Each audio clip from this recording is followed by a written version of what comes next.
देखो जैसे अभी हम लोगों ने देखा था कि मॉड साइन एस का पीरियड पाई होता है। अभी हम लोगों ने देखा था कि मॉड साइन एस का फंडामेंटल पीरियड पाई होता है। अच्छा देखो, अगर मॉड कॉस एस को देखें, है ना, तो इसका भी फंडामेंटल पीरियड पाई होगा।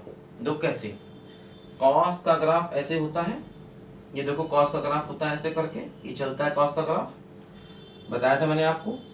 फिर समझ लो ध्यान से, ये 0 है, ये पाई बाई 2 है, ये पाई है, ये माइनस पाई बाई 2 है, ये माइनस पाई है ना, ये कॉस का ग्राफ ऐसे होता है। ठीक है, ये देखो ऐसे ऐसे कॉस का ग्राफ होता है। देखो ये 2 पाई के बाद अपने आप को रिपीट कर रहा है ना, ये 2 पाई के बाद अपने आप को रिपीट कर रहा है, ध्यान दो। अब देखो, अगर हम मॉड कॉस एक्स को देखेंगे तो मॉड कॉस एक्स में क्या होगा, जैसा ग्राफ एक्स एक्सिस के ऊपर है ना, जो नीचे वाला ग्राफ है वो देखो एक्स एक्सिस के ऊपर आ जाएगा हमेशा। जो नीचे वाला ग्राफ है देखो वो एक्स एक्सिस के ऊपर हमेशा आ जाएगा, ध्यान दीजिए ऐसे करके। ये हो गया माइनस का 3 पाई बाई 2, ये मैक्सिमम वैल्यू क्या हो गई बोलो 1। अब देखो मॉड कॉस एक्स भी पाई के बाद रिपीट करने लग गया। देखो जैसे ये गैप पाई का है, इसमें से इसे घटाओगे तो पाई मिलेगा, मतलब पाई का गैप है। तो पाई के गैप के बाद देखो ग्राफ रिपीट कर गया, जैसा ग्राफ पाई बाई 2 के बाद है वैसा 3 पाई बाई 2 के बाद है। देखो जैसे ये भी गैप पाई का है, ये प्लस पाई बाई 2, ये माइनस पाई बाई 2, अंतर अंतर कितना हो गया पाई।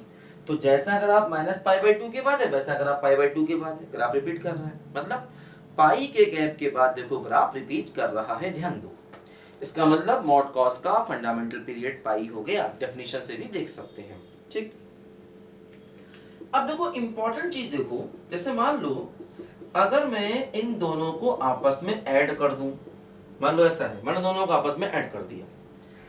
अब जैसे हम सोचते हैं इसका पीरियड पाई है, इसका भी पीरियड पाई है, और एलसीएम निकालेंगे पाई और पाई का, दोनों सेम नंबर है, पाई और पाई का एलसीएम निकालोगे तो वो पाई ही आएगा, भाई सेम नंबर है तो एलसीएम सेम ही होगा। पाई और पाई का एलसीएम निकालोगे तो पाई ही आएगा। ठीक, लेकिन देखो बड़ी इंटरेस्टिंग बात है, जो एलसीएम निकालते हैं, एलसीएम से जो पीरियड मिलता है वो फंडामेंटल हो ये जरूरी नहीं होता। जैसे इसका पीरियड पाई, इसका पीरियड पाई, दोनों का एलसीएम निकाला, आंसर पाई आया। लेकिन अब ये जरूरी नहीं है कि पूरे फंक्शन का फंडामेंटल पीरियड पाई हो, पाई होगा तो पीरियड। पीरियड होने में और फंडामेंटल पीरियड होने में फर्क है। फंडामेंटल पीरियड का मतलब होता है जो सबसे छोटा पॉजिटिव पीरियड हो। तो इन पूरे फंक्शन का पीरियड तो पाई होगा, इसमें कोई शक नहीं है, लेकिन क्या वो फंडामेंटल पीरियड होगा ये नहीं कह सकते। देखो ध्यान दो, क्या होगा अगर हम अपने बेसिक मेथड से चेक करें, देखो अगर हम अपने बेसिक मेथड से चेक करें तो देखो क्या होता है, मैंने बताया था कि basic definition f of x plus T बराबर क्या होता बोलो fx। देखो जैसे ये अपने पास फंक्शन है fx बराबर mod sine x plus mod cos x। अब अगर हम पाई बाई 2 पर इसको चेक करें, x में पाई बाई 2 जोड़ दें मान लो, है ना, तो क्या होगा देखो mod sine pi by 2 plus x plus mod cos pi by 2 plus x। देखो क्या होगा, sine 90 plus theta, sine 90 plus theta याद है क्या होता है बोलो, प्लस का कॉस थीटा, और कॉस 90 प्लस थीटा क्या होता है बोलो, माइनस का साइन थीटा। लेकिन मॉड है इसीलिए वैल्यू पॉजिटिव ही रहेगी, ध्यान दो, मॉड है इसलिए वैल्यू पॉजिटिव ही रहेगी। ठीक, तो देखो fx के बराबर आ गया, मतलब ये पाई बाई 2 पर ही रिपीट कर गया, यानी f of pi by 2 plus x किसके बराबर आ गया, fx के। यानी कि पूरे के पूरे फंक्शन का जो फंडामेंटल पीरियड है देखो वो पाई बाई 2 आ गया, ध्यान देना। तो एक बहुत इंपॉर्टेंट पॉइंट जिसको आईआईटी ने बहुत बार उठाया है, इस पॉइंट को ध्यान देना। एलसीएम से जो पीरियड निकालते हैं वो जरूरी नहीं है कि फंडामेंटल हो, तो उससे छोटे पीरियड हमें चेक कर लेने चाहिए, और ये छोटे पीरियड ऑप्शंस में दिए रहते हैं। जैसे कोई सवाल दिया जाएगा, मान लो आपको ये सवाल दिया गया, आपसे कहा गया कि find fundamental period of mod sine x plus mod cos x. ये सवाल मान लो आपको दिया गया। अब वो 4 ऑप्शन लिखेगा।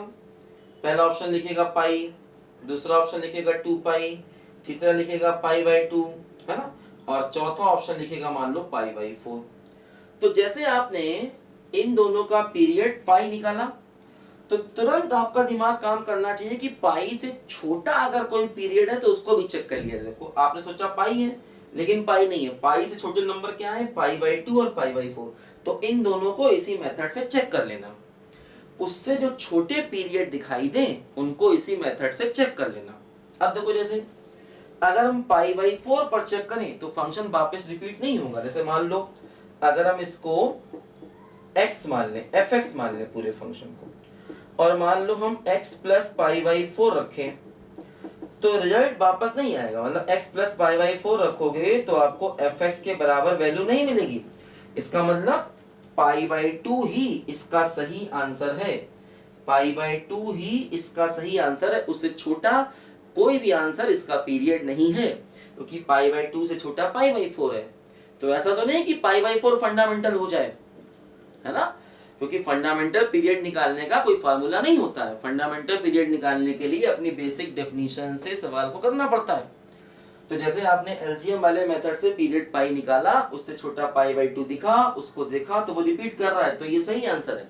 उससे छोटा पाई बाई 4 भी है, लेकिन पाई बाई 4 पर आपको ये डेफिनेशन सेटिस्फाई नहीं हो रही है। f of x plus pi by 4 से fx नहीं मिला।